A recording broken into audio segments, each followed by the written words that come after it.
পায়েস বানাচ্ছি আমি। 1 লিটার দুধ জ্বালিয়ে আমি 500 করে নিয়েছি, নিয়ে গোবিন্দভোগ চাল দিয়ে দিয়েছি। চালটা সেদ্ধ হয়ে গেছে।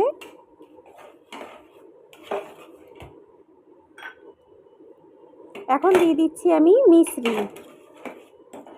তাল মিশ্রি দিয়ে দিচ্ছি সাদা,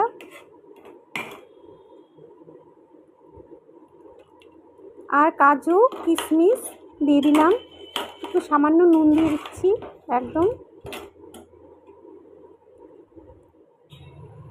আর দিয়ে দিচ্ছি 2 টেবিল চামচ আমুল দুধ, গুঁড়ো দুধ দিয়ে একটু ভালো করে নাড়িয়ে নেব যাতে মিশে যায়।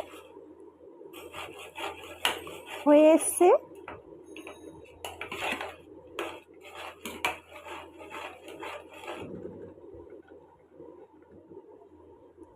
এখন নামানোর আগে একটু এলাচ দিয়ে দিচ্ছি, থেতো করা এলাচ দিয়ে দিলাম, দিয়ে আমি নামিয়ে নেব। এখন